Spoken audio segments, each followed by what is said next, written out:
chers amis et bienvenue sur ma chaîne. C'est C'est aujourd'hui que je te reçois pour ma première interview. Je suis vraiment contente de pouvoir la partager avec toi. C'est Audrey que je vais rejoindre sur Lyon et elle va nous parler de son histoire dans l'ombre et la lumière avec beaucoup de courage et beaucoup d'humilité. Si toi aussi tu as envie de partager ton histoire, eh bien je t'invite à m'écrire sur le lien qui est en dessous de ma description.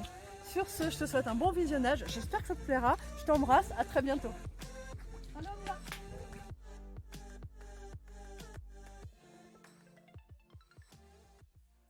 Bonjour et bienvenue à tous sur ma nouvelle vidéo. Aujourd'hui, je vous avais promis qu'on ferait des interviews pour parler de notre histoire, pour passer comment passe-t-on de l'ombre à la lumière. C'est Audrey qui nous accueille aujourd'hui pour parler de son histoire. Bonjour Audrey. Bonjour Caroline. Tu vas bien? Je vais bien, merci. Et toi? Ouais, en tout cas, je te remercie de ton courage. Je t'en prie. De cette interview, parce que c'est pas évident vraiment de parler de soi. Donc toi, tu aimerais nous parler de quel sujet vraiment, qu'est-ce qui t'est arrivé dans la vie pour qu'on passe de l'ombre à... Est-ce que tu as l'impression dans ta vie d'être passé de l'ombre à la lumière? Oui, totalement. Alors moi, j'ai envie de parler du sujet un petit peu, entre guillemets, de ma renaissance ou de mon éveil spirituel. En fait, tout est arrivé il y a 2 ans. Il y a 2 ans exactement, c'était au mois de janvier en 2019. Ouais. C'est-à-dire que je me suis réveillée en fait un matin avec un profond sentiment de malaise, de mal-être, des crises d'angoisse, à ne pas savoir en fait d'où ça venait. C'est-à-dire que j'ai ressenti en fait vraiment ce mal. Donc j'allais au travail tous les matins et je me souviens que j'avais vraiment un gros mal-être. Tu l'avais rien eu avant. En fait, avant ça, t'étais bien. Oui, j'étais bien. Après, je pense que c'était sous-jacent et que je faisais partie de ces personnes qui se voilaient un petit peu la face. Mais par contre, oui, tout a commencé en fait au mois de janvier. Et je me souviens, j'étais au travail et j'appelais à l'aide mes collègues. Je devais sortir du bureau et je faisais des crises d'angoisse. Non, je ne sais pas ce qui m'arrive, je vais vraiment mal, j'ai un profond vide intérieur, j'ai des angoisses, je ne sais pas à quoi sert ma vie, je me demande ce que je fais là. Enfin, voilà. C'était une crise soudaine. C'était une crise soudaine, exactement. Comme un burn-out. En quelque sorte, ouais. Pourtant, j'étais pas en burn-out au travail. Ouais. J'étais plutôt en burn-out, c'est-à-dire que mon travail n'avait aucun sens. D'accord. Tu t'en rendais compte que ce travail-là, que ton travail d'aujourd'hui, ton travail n'avait aucun sens? Exactement. C'est-à-dire que toutes les journées, j'étais là, je me disais qu'est-ce que je fais là, qu'est-ce que je fais là. Je comptais les heures qui me rapprochaient du week-end, des soirées, des jours fériés, des vacances, etc. Et en fait, je vivais que pour les jours en fait où finalement je ne travaillais pas. Et mon travail n'avait pour moi aucun sens. Vraiment, ce sentiment de vide intérieur total. Et donc, qu'est-ce qui s'est passé après ça? Tu as décidé de... Alors, qu'est-ce qui s'est passé? Toi, tu as réfléchi, tu t'es dit, je vais chez moi, et puis on va réfléchir, on se met un petit peu en retrait pour voir ça, et puis tu y es resté ou...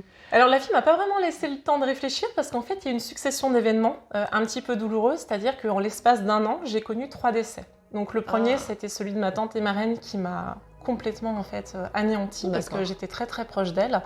Et en fait, peu de temps après ce début de crise, en fait, en janvier, elle est décédée parce qu'elle est décédée en fait fin janvier.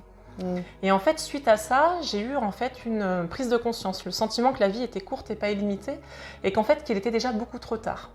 Et en fait, je me souviens que je disais toujours à ma tante que j'aimais pas mon travail, que j'étais pas bien, que j'avais des rêves plein la tête, l'envie furieuse de les réaliser, mais en fait, seulement je pouvais pas ou je le voulais pas, je pense dans le fond. Et j'avais aussi ce grand rêve depuis toujours de faire un gros voyage en Asie. Mais sauf qu'en fait, quand on travaille, bon, bah voilà, on a des congés imposés, on peut pas toujours partir comme on veut, etc. Et suite en fait à ce décès, j'ai mis en place plein d'actions. C'est-à-dire que j'ai décidé de démissionner de mon travail, voilà, sans avoir rien derrière. C'est-à-dire que... Donc là, c'était le premier décès. Il y a eu les 3... Les 3 simultanés. En l'espace d'1 an, j'ai eu 3 décès. D'accord. Donc suite à ça, j'ai décidé de quitter mon travail. C'était ma première décision. Et cette année-là, et juste, c'est pour voir si d'autres personnes ressentent, parce que je pense qu'il y a beaucoup de gens comme toi qui se sentent aujourd'hui mal dans leur travail, où c'est compliqué, et qui se forcent à toujours continuer, parce qu'ils se disent peut-être qu'ils ne peuvent plus rien faire à côté, ou qu'ils n'en sont pas capables, ou ils pensent au côté financier, tout ça. Toi, cette année-là, tu as continué à aller au travail, mais comment tu l'as vécu? Alors moi, j'ai eu un préavis un peu long parce que j'ai négocié mon départ avec mon entreprise. Donc du coup, je devais rester 3 mois. Normalement, j'avais un préavis d'1 mois pour histoire de partir proprement, former ma remplaçante, etc. Quand j'ai quitté ce travail, j'ai dû faire face à ma plus grande angoisse, c'est-à-dire ne pas savoir ce que j'allais faire après. Parce que ce travail, ça faisait 3 ans que j'en avais très marre, mais en fait, je ne partais pas pour des raisons financières. Et la deuxième raison, c'est que je ne savais pas ce que j'allais faire après. Je savais que je ne voulais plus entendre parler du recrutement et des ressources humaines, mais je ne savais pas ce que je voulais faire de ma vie. Et en fait, à un moment donné, l'urgence, ça a été de vivre, peut-être même de survivre, on va dire. C'est-à-dire qu'à un moment donné, ce qui m'importait, c'était d'être heureuse. Peu importe ce que ça allait me coûter. C'est-à-dire que j'étais tellement malheureuse et tellement mal dans ce travail et cette prise de conscience avec le décès et puis ce sentiment de malaise, de vide intérieur, je me suis dit à un moment donné, il faut que tu sauves ta peau. C'est marrant, tu parles un décès. Oui, parce que les autres sont survenus après. Ouais, les autres sont survenus après et c'est pour ça que là je parle vraiment. En fait, c'est comme si c'était là où tout avait commencé. C'est là où tout a commencé. Mais de toute façon, la vie nous lance des. Pour moi, c'était un signe de la vie, hein, clairement. C'est pas arrivé pour rien aussi. C'était parce qu'il fallait que je bouge des choses, que je change des choses. Et en parlant, parce qu'on va revenir après de ces décès, la mort, toi, tu pensais quoi de la mort à cette... J'ai un rapport très compliqué à la mort, j'ai un rapport très difficile. Bon, je ne supporte pas bien de vieillir, il faut savoir, et pour moi, vieillir, c'est nous rapprocher de la mort en quelque sorte. D'accord. Et je suis quelqu'un qui suis capable d'être affectée par des décès de personnes que je ne connais même pas. J'ai une peur bleue de la mort, en fait, et j'ai envie qu'elle survienne le plus tard possible me concernant. Et j'ai un rapport très compliqué à la mort, très compliqué. C'est-à-dire que quand j'ai des décès, je fais partie de ces personnes qui sont anéanties. D'accord. Vraiment. Et ça a été cette année-là, où, par rapport à ça, tu as réussi à faire un deuil, tu as réussi à le travailler? J'ai mis quelques mois, si bien qu'en fait je me suis demandé comment j'allais me relever. En fait, quand j'ai eu ce premier décès, j'étais vraiment en bas et je me suis dit mais comment je vais faire? Et je me disais finalement la vie c'est ça en fait en gros. Enfin, je me disais c'est ça la vie. Enfin, en gros on travaille toute la journée, on perd les gens qu'on aime, on n'a jamais le temps de faire ce qu'on veut faire, etc. Et en fait je me suis dit mais tu peux pas continuer à vivre comme ça quoi. Et j'ai eu par contre quelques mois très très difficiles. Où j'ai failli prendre des antidépresseurs, mais j'ai évité, j'ai remonté en fait grâce à la force de mon mental, où je me suis dit, en fait, ça va te servir de leçon et ça va te servir en fait en quelque sorte de tremplin pour faire vraiment ce que tu veux faire ce que tu aimes et vivre la vie de tes rêves en quelque sorte. C'est ça, en fait, des fois, de perdre quelqu'un, c'est aussi de se dire, même si c'est compliqué, c'est peut-être aussi... le fait de se dire il y a quelque chose à comprendre et à faire, je pense que comme pour toi, comme par hasard, ça a été je pense que la mort, ça a été pour toi la seule chose qui t'aurait fait percuter pour changer de vie en vrai. Ouais, en fait, on t'aurait fait n'importe quoi d'autre, t'aurais peut-être jamais percuté. T'aurais peut-être jamais eu aussi cette niaque et se dire mais on est là pourquoi en vrai ça passe tellement vite, on est des courants d'air en fait dans une vie et la vie est... On dit que la vie est courte, mais oui, elle est courte, mais aussi c'est la prise de conscience de son importance qui est tardive pour moi, à mon sens. On se rend compte des choses beaucoup trop tard. C'est ça. C'est surtout ça. Mais encore, t'as de la chance parce que J'ai eu un éveil spirituel, vraiment. Jeune, parce qu'il y en a qui l'ont à 60, 70 ans. L'année de mes 35 ans, tout à fait. Non pas que c'est vieux non plus, mais bon. Exactement. Et donc, t'es partie de ce travail? Je suis partie de ce travail et je me suis fait la promesse de faire un road trip en Asie. D'accord. C'était mon rêve depuis toujours. Alors, c'était pas une fuite, c'était pas un échappatoire. Beaucoup de gens ont pensé ça à ce moment-là. C'était juste l'entourage familial et amical. On dit, en gros, elle fuit sa vie, elle est en train de péter un plomb, elle fait la crise de la quarantaine en avance, alors que pas du tout. C'était mon rêve depuis toujours. C'est marrant, les gens, comme ils ont tendance à penser des choses. Exactement. De dire que c'est bien, c'est pas bien, c'est pas dans une normalité non plus. Alors que moi, j'avais envie de ce voyage. J'avais envie de le faire et j'avais envie de le faire seule. Donc tu l'as fait seule? Je l'ai fait seule. Tu as pris tes billets d'avion? Voilà, je suis partie avec un aller simple, donc j'avais pas de retour. La première nuit à l'hôtel réservé et ensuite j'ai fait 5 pays. Voilà, toute seule avec un sac à dos. Alors du coup, je suis partie en plein Covid.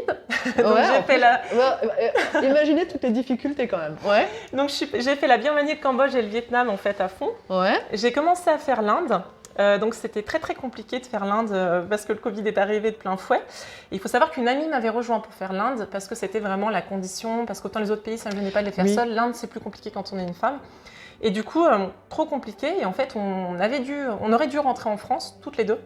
Et en fait, on était à l'aéroport, on devait réserver nos billets. Donc elle s'apprêtait à cliquer sur payer. Et là, un Anglais accourt vers nous en nous demandant ce qu'on fait. Il faut savoir que moi, c'était vraiment un contre-cœur. Je voulais vraiment pas rentrer, je voulais poursuivre ce voyage, je voulais vraiment pas rentrer en France. Et l'anglais nous demande ce qu'on fait. Là, nous, on explique que c'est compliqué, qu'on doit rentrer en France. Lui, il dit « Ah bon ?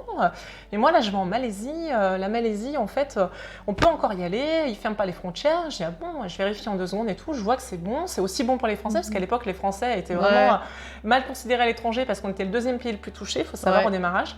Et en fait, je vois que c'est possible. Et là, je regarde mon ami, je lui dis « Réserve qu'un billet. Je reste et je pars en Malaisie. » Et c'était une décision très difficile à prendre parce que le gouvernement à l'époque nous disait que si on ne rentrait pas tout de suite, on pourrait ne jamais rentrer avant plusieurs mois. Et j'ai pris le risque. Je suis partie en Malaisie. Malgré ce que, je me suis dit peut-être que je ne rentrerai pas en France, mais c'est pas grave, je prends le risque. Et je suis partie, l'aéroport était vide. J'étais la seule touriste dans l'aéroport qui partait. Et ça a été ma fierté. Mais t'as ressenti un peu de la peur? Ah oui, Est-ce que tu t'es dit... je sais pas, il s'est passé quoi dans ta tête? Enfin, c'est quand même fou. Au fond de moi, j'étais tétanisée. Surtout qu'à la base, je suis pas forcément quelqu'un de très, pas courageux, mais je suis pleine de peur en fait. J'ai toujours été quelqu'un pleine de peur en fait. Et là, je me suis dépassée et j'ai décidé d'écouter ma petite voix intérieure. Voilà. Et finalement, je n'ai rien vu de la Malaisie parce que quand je suis arrivée, j'ai été confinée direct, mais j'ai vécu la plus belle des aventures humaines. Ouais. J'ai rencontré des personnes fabuleuses, on a été confinés ensemble dans une auberge de jeunesse tenue par des babas cool. Et en fait, la conclusion que je tire de tout ça, c'est un petit peu que les voyages, c'est pas que visiter des pays. C'est aussi les rencontres humaines qu'on va faire et qui vont changer un peu le cours de notre vie. Exactement. Si on peut parler de ça. Tout à fait. Ouais. T'as écouté ta petite voix intérieure. J'ai écouté ma petite voix intérieure. Celle qu'on n'écoute pas, on écoute l'ego en général, souvent. De dire non, c'est pas bien, c'est pas conforme, il faut rentrer, le Covid, toi t'as... Et je pense que parfois il faut arrêter de trop réfléchir et écouter ce que notre cœur a à nous dire. Exactement. Et mais t'es parti, toi tu vivais avec... T'étais seule déjà? Et non, j'étais mariée. Je suis partie en voyage alors que j'étais mariée. Il faut savoir qu'avant ce voyage, je me posais la question par rapport à mon couple, est-ce que je dois le continuer ou pas? C'était un gros point d'interrogation. Je restais avec mon conjoint, ça faisait des années en fait que ça n'allait pas bien, qu'on n'était plus heureux ensemble et qu'on avait pris vraiment des chemins différents. Et en fait, je restais pour mes parents. Parce que je savais que si je divorçais, mes parents ne me le pardonneraient jamais et ne m'adresseraient plus la parole. D'accord. Donc en plus de ton travail qui allait pas, tu restais avec une personne qui avait forcément peut-être ni lui ni toi, on ne sait pas, plus d'amour. Ouais. Donc tu te forçais pour faire plaisir à ta famille. Exactement. Pour ne pas leur déplaire. Parce que ça comptait pour toi Pour moi, c'était très important de plaire aux autres, de plaire à mon entourage familial, amical. Toute ma vie, en fait, c'était très important de paraître et de plaire. Ouais, tout à fait. Et un jour, tu as dit stop. Pendant mon voyage, j'ai eu une prise de conscience et je me suis dit tu peux plus continuer comme ça, tu peux plus en fait survoler ta vie, tu peux plus être une actrice en fait comme tu l'es.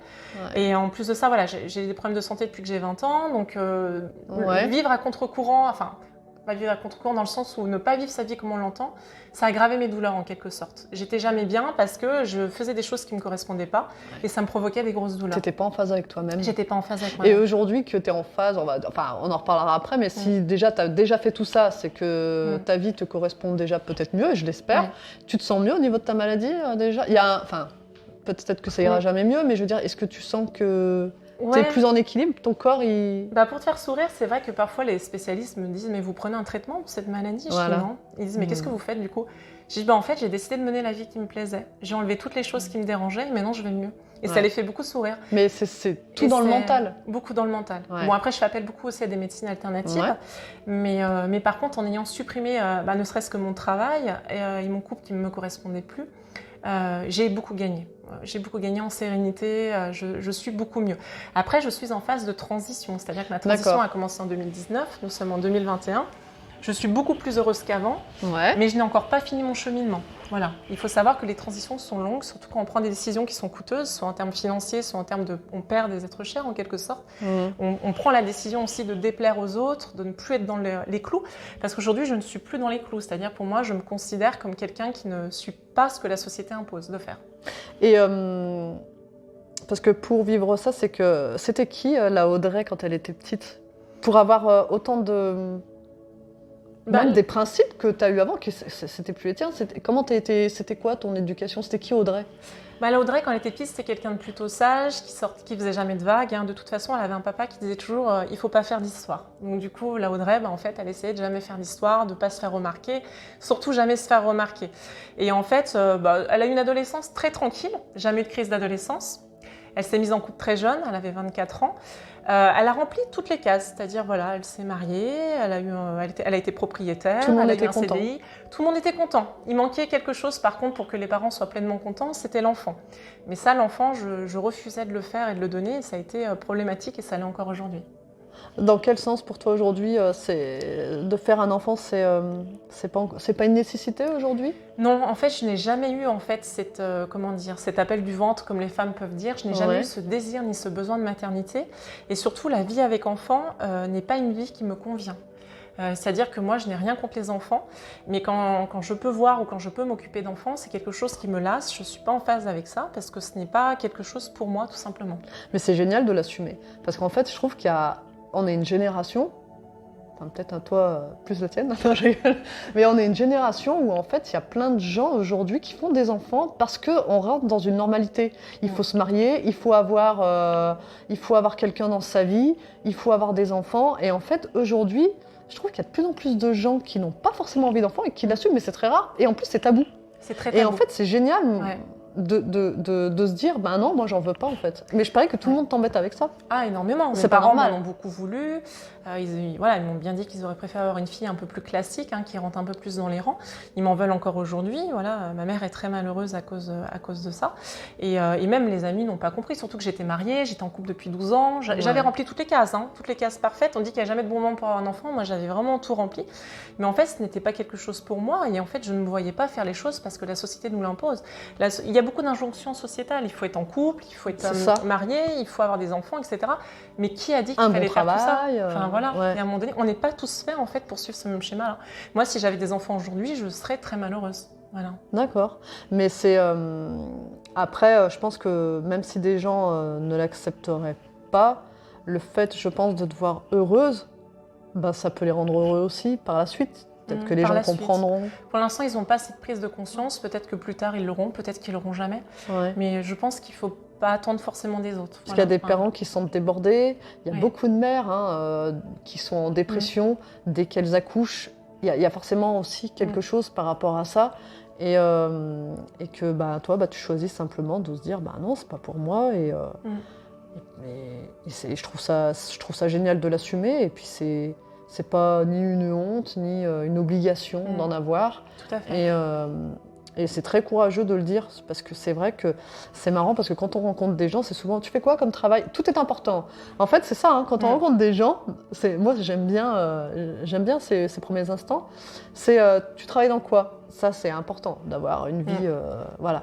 T'as un mari, t'as des enfants, voilà. Si tu remplis pas ces critères, mais on dirait que t'es rien. Et en fait, t'as l'impression d'être rien, en fait. Tu dis, les fameuses cases à cocher. Ouais, c'est ça. Désolée, j'ai pas rempli les cases. Limite, si tu dis que tu travailles pas et que t'as pas d'enfant, les gens peuvent se détourner, t'es pas assez intéressante. Exactement, je suis d'accord avec toi. Mais c'est vrai. Je suis d'accord avec toi. Après, voilà. Est-ce que c'est... finalement, moi, je me dis que je préfère être inadaptée à un monde qui est malade. Voilà, c'est ce que je dis toujours. Pour moi, il y a des choses qui tournent pas rond dans ce monde, qui vont pas bien, et les gens essayent en fait de se suradapter à ce monde-là. Si ça leur convient, tant mieux. Moi, je préfère être inadaptée à ce monde. Pour moi, c'est une fierté. Ouais, c'est bien. Mais je comprends tout à fait. Mais parce que j'allais dire des bêtises. Il y a autre chose. Donc, t'as tout plaqué. Donc, divorcé. Alors, le divorce, ça a été au retour de mon voyage. Ça n'a pas été au voyage. Quand je suis partie en voyage, j'étais encore mariée en fait.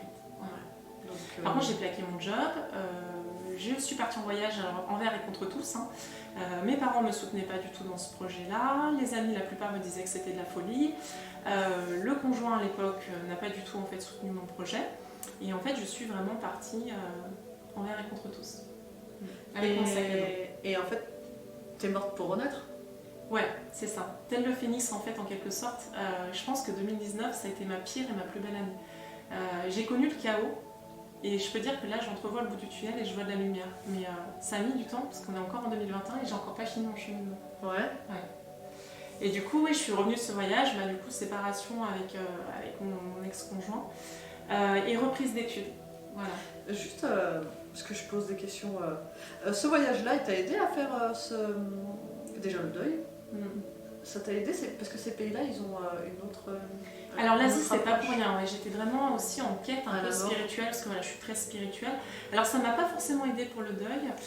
Par contre, ça m'a aidé pour toutes les décisions que j'ai eu à prendre, parce que quand on part seul, forcément, on est en phase introspective. C'est-à-dire que j'avais rien, j'avais personne à qui parler, etc. la journée. Bon, je faisais beaucoup de rencontres en voyage. Mais du coup, c'est là qu'en fait les réponses aux questions viennent. Et c'est vrai que ce voyage, il m'a fait gagner en sérénité, il m'a fait gagner en confiance en moi, parce qu'il faut savoir que j'ai fait toutes les pires choses qui me faisaient peur, je les ai faites pendant ce voyage. Et aujourd'hui, je sais où sont les choses importantes de la vie, où sont les choses qui sont futiles en fait. C'est-à-dire que moi, quand je vois des gens pester parce qu'il y a des bouchons, parce qu'ils doivent attendre à la caisse du magasin, parce que leur vernis à ongles s'est écaillé, etc.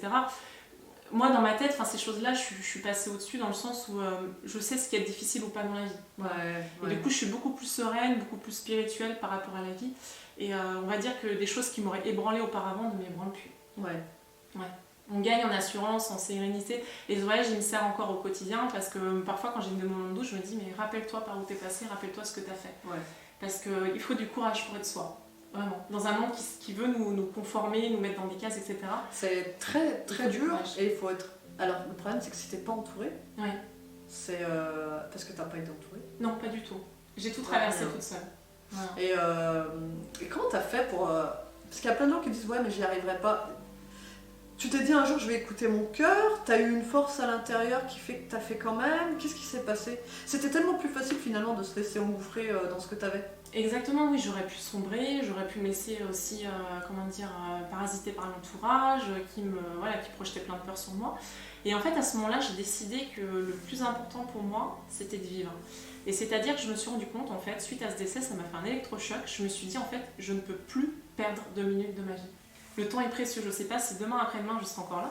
C'est qu'on vit toujours comme si on allait vivre encore des années, mais en fait, en vérité, peut-être que demain, ma vie va s'arrêter et je ne peux plus perdre de temps, en fait. Peut-être tout à l'heure. Hein. Voilà. Oui, peut-être tout à l'heure, c'est ça. Et en fait, on va nous dire vous êtes bloqué, mais non, c'est vrai. En fait, c'est marrant parce que j'ai la force de ceux qui n'ont pas été soutenus dans la vie. C'est-à-dire qu'il y en a qui ont des entourages qui sont très présents, qui vont les booster au quotidien, etc. Moi, je me suis construite toute seule. Et je pense que c'était ma force. Ouais, c'est énorme. Et finalement, aujourd'hui, j'ai envie de dire merci à ces personnes-là parce qu'elles m'ont rendue en fait autonome, indépendante. Et elles ont fait de moi ce que je suis là aujourd'hui. Peut-être qu'à un moment donné, j'aurais eu besoin d'avoir des gens autour de moi pour me soutenir. Mais peut-être que si je les avais eus, j'aurais peut-être pas eu toute l'audace que j'ai eue. C'est ça aussi le message à faire passer, c'est que quand on a l'impression que les personnes nous ont fait du mal ou que ça a été difficile, ou limite c'est une leçon de vie en fait. Il faut limite dire merci. Exactement. Alors c'est dur, hein, c'est sûr qu'on peut pas le faire comme ça, voilà. Mais dire merci. Merci parce que grâce à toi j'ai compris certaines choses, grâce à toi je ne referai plus telle et telle chose et je continue à avancer, j'ai appris sur moi encore plus et en fait c'est ça aussi, c'est d'accepter les situations et si tu acceptes toutes ces situations comme accepter sa famille, accepter son éducation, c'est arrêter de se voiler la face. Exactement. Et de se dire non moi ça me convient pas, on accepte. Et fuck à tout ça. Et donc aujourd'hui, parce que tu es partie, on va dire sans rien, t'avais des idées de ce que tu voulais faire? Pas du tout. Tout ce que je savais, c'est que je voulais faire ce voyage. Je m'étais dit, on verra en rentrant. Parce qu'il faut savoir que je suis quelqu'un qui vit l'instant présent. Je me projette. Le futur, ce sont des projections hypothétiques, donc on ne sait pas si on aura un futur, on ne sait pas ce qui peut se passer entre-temps. Parfois, on décide des choses, mais la vie décide autrement, donc je ne suis pas quelqu'un qui vit dans le futur, je vis au présent. Donc je me suis dit, je verrai bien. Peut-être que j'aurai réponse à mes questions par rapport à mon orientation pro, peut-être que je ne les aurai pas. Mais j'avais déjà quand même une petite idée. C'est vrai que le coaching m'intéressait beaucoup, mais je ne me sentais pas légitime. Je me disais, oh là là, est-ce que tu es légitime, toi, à coacher des gens? Tu as encore du travail à faire sur toi, est-ce que tu vas pouvoir le faire? Après, on en a pour toute la vie. Du travail sur soi, oui, c'est... de toute façon, même être coach de vie, je pense que même ces personnes déjà qui sont bien ancrées dans le métier, ils ont encore des choses à apprendre. Exactement. Aussi. Donc c'est quelque chose qui t'intéresse ou... Oui. En fait, je suis revenue de mon voyage, donc j'ai repris mes études pour être coach professionnel, mais en transition personnelle et professionnelle pour tous les gens qui changent de vie. Voilà, je veux les accompagner pour toutes les difficultés de leur vie, c'est-à-dire changement de travail, changement de lieu d'habitation, divorce, etc. Parce que je suis passée par là, je sais à quel point ça peut être compliqué, surtout que parfois on n'est pas toujours soutenu, bien au contraire. Et du coup, j'aimerais aider ces personnes-là de façon à ce que la transition soit plus douce et peut-être leur donner l'impulsion de faire des choses qu'elles n'osent pas faire et être vraiment elles finalement. Tu es toujours dans l'aide en fait. Oui, parce que ton toujours. Métier, premier métier, tu aidais des gens dans les ressources humaines, j'aidais des gens à trouver un travail. Ensuite, j'ai aussi une autre activité qui est l'activité de relookeuse. Mais par contre, pareil, prise de conscience. Donc, c'est-à-dire, j'étais relookeuse classique et maintenant, je suis relookeuse éthique parce que je propose des compositions de seconde main. D'accord. Pour combattre c'est un travail ou c'est une passion? C'est un travail, ouais. C'est vraiment un travail que je fais. Je propose des looks, en fait, clés en main à mes clientes avec que du seconde main parce que je veux limiter l'impact, le désastre écologique de la mode sur la planète. Voilà. Si vous êtes intéressé, je mettrai le lien de... C'est quoi, une page Facebook? C'est Apparence Positive, le nom de ma boîte. Et j'ai une page Instagram et Facebook. On mettra les liens sur la description. Et donc, tu as repris tes études? J'ai repris mes études au mois d'octobre. D'accord. Et ça te plaît? Ça me plaît énormément. Ce sont des études qui demandent beaucoup de travail personnel et du travail sur soi, parce qu'on est coaché en permanence. J'ai pris la décision de me faire suivre par un psy parce que voilà, ce sont des études qui chamboulent et je suis aussi dans une période de ma vie, voilà, quand on subit un divorce, etc. C'est pas toujours évident, donc j'ai pris la décision de me faire accompagner pour être vraiment bien. Et ces études qui sont vraiment très passionnantes. Je coach déjà en parallèle pour m'entraîner aussi également. Ouais. Et je sens que j'ai trouvé ma voie et pour une fois, je peux dire que je suis heureuse d'aller travailler. Aujourd'hui, tu es heureuse. Ouais, je suis heureuse. Avec mes 2 activités, aussi bien le relooking éthique et également le coaching, j'ai trouvé ma voie. Ouais, pour la première fois, je peux dire ça. Et ce sont 2 métiers passion. Donc j'ai beaucoup de chance. Comme quoi, dans la vie, des fois, ça fait mal de quitter quelque chose. Exactement. Et là, en l'occurrence, beaucoup de choses. Mais je pense qu'on s'en sort. Tu t'en es ressorti vainqueur. Beaucoup plus forte, c'est ce qu'on appelle la résilience. Finalement, c'est en gros faire des épreuves, des tremplins et des impulsions pour mener la vie qu'on veut mener. Et après, c'est vrai que ce que j'ai fait là, je le conseillerais pas forcément à tout le monde parce qu'il y a des personnes qui ne sont pas forcément bien dans leur vie. Mais je sais que lancer tous ces changements pourrait vraiment les déstabiliser et elles ne seraient peut-être pas prêtes à les vivre. C'est-à-dire que ce que je vis là, il faut admettre qu'on va avoir une phase de chaos, une phase de pas bien dans sa vie, qu'on va traverser des tempêtes, il faut vraiment admettre tout ça. Encore aujourd'hui, j'ai encore pas atteint vraiment la vie que je veux atteindre, mais je sais que sous peu, je vais l'atteindre. Et c'est pas forcément quelque chose que je conseillerais à personne parce qu'encore une fois, il faut du courage pour être soi. Oui. Je dis pas que je suis une warrior ou une superwoman, mais il y a des gens qui auraient très très mal vécu ce que j'ai vécu là et qui seraient peut-être en dépression, qui n'auraient peut-être pas eu la force de faire tous ces changements en aussi peu de temps finalement. Donc je le conseillerais pas non plus à tout le monde. Il faut faire attention et bien réfléchir. C'est pour ça que c'est bien d'être accompagné aussi. Exactement. Par des coachs de vie. Ouais. Parce que c'est un métier, on va dire, avant tout. Exactement. C'est pas... L'accompagnement est important, l'entourage. Mon entourage amical m'a aidée, une partie de mon entourage amical m'a aidée. J'ai su bien m'entourer. Donc ça, c'est important aussi. L'entourage est très important. C'est dur, l'entourage amical aussi, parce que souvent... le problème, c'est de prendre... Aujourd'hui, avec mon expérience personnelle, c'est compliqué de prendre des avis de tout le monde. C'est-à-dire qu'on n'a pas le même vécu, on n'a pas les mêmes ressentis. Et je me dis... pour moi, mon meilleur ami aujourd'hui, c'est le cœur, quoi. Oui, je suis d'accord avec toi. Après, je prends, mais c'est compliqué. On peut écouter, mais on n'est pas obligé d'appliquer. Le problème des conseils des autres, c'est que les autres, de toute façon, ont leur expérience, ont Mais leur vraiment vécu. de l'entourage, ouais. Et parfois, ce qu'ils veulent pour nous n'est pas forcément ce que nous, on veut à l'intérieur de nous. Donc, c'est important. Même en coaching, on apprend que les personnes doivent trouver les ressources à l'intérieur d'elles. Moi, je ne conseille pas les gens. Ils doivent trouver les réponses à l'intérieur d'eux, parce que sinon, le problème, c'est qu'on va leur faire vivre, encore une fois, une vie qui ne leur correspond pas. C'est ça. C'est toute la difficulté. Et d'aller voir quelqu'un d'autre, quelqu'un qu'on ne connaît pas, ou un coach, ou un thérapeute, je trouve ça bien, parce que c'est quelqu'un d'extérieur. Il n'y a pas d'affect. Exactement. Et puis les amis ne sont pas là non plus pour écouter parfois tout ce qui ne va pas bien. On ne peut pas toujours leur répéter les mêmes choses. Et c'est important d'avoir une personne extérieure pour nous aider. Est-ce que tu as l'impression d'avoir perdu beaucoup de choses ? Non. Et aujourd'hui, je ne regrette rien. Aucune de mes décisions. Tu as l'impression d'en avoir gagné ? Ouais. J'ai perdu en argent, forcément, parce que j'ai quitté un travail confortable. J'ai perdu du coup mon mari. J'ai perdu peut-être mes parents. C'est vrai qu'aujourd'hui ils ont accepté ma décision, oui et non, par rapport à mon divorce, ils le vivent très mal parce que là c'est une famille plutôt conservatrice et qui a des difficultés à accepter ça. Aujourd'hui ils me parlent encore, mais je sens que je dérange par les décisions que j'ai pu prendre. C'était compliqué au point où ta famille ne pouvait plus te parler Oui, en fait je savais que la séparation pourrait engendrer le fait que ma famille ne me parle plus. Mais en fait j'étais arrivée à un stade de ma vie où ça m'importait plus forcément de plaire et de me conformer, d'être le gentil petit soldat. Je voulais vivre en fait pour moi. C'était important. J'ai eu vraiment ce déclic, cet électrochoc, et me dire que de toute façon, quoi que je fasse, je pense pas que je plairais davantage à mon entourage familial parce que de toute façon, j'avais pris la décision de ne pas avoir d'enfant. Et ça, c'était quelque chose une déception pour eux. Voilà, déjà une déception. Donc je me suis dit, de toute façon, je serai jamais la fille qu'ils voulaient. Donc au final, je peux y aller. Voilà. Est-ce qu'aujourd'hui, tu es la personne que tu veux être ? Oui. Oui. C'est français ce que j'ai dit. Oui. Aujourd'hui, je pense que je suis vraiment alignée. Je suis vraiment moi.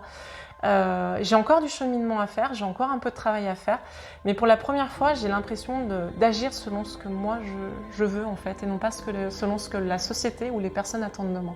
Donc tu es fière de toi ? Oui, exactement. C'est important de se dire, je suis fière de moi, Ouais. je m'aime, je suis fière de moi, je suis fière de mon parcours, et c'est gratifiant.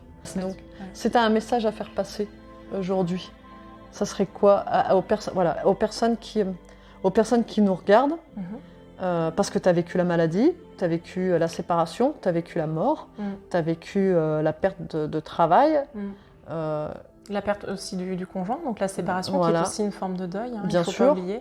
C'est quoi ton message aujourd'hui à faire passer pour des personnes qui vivent un... Parce que ces vidéos, elles sont là pour ça, c'est pour transmettre des messages, parce que tu es passé de l'ombre à la lumière, finalement. Exactement, c'est ça.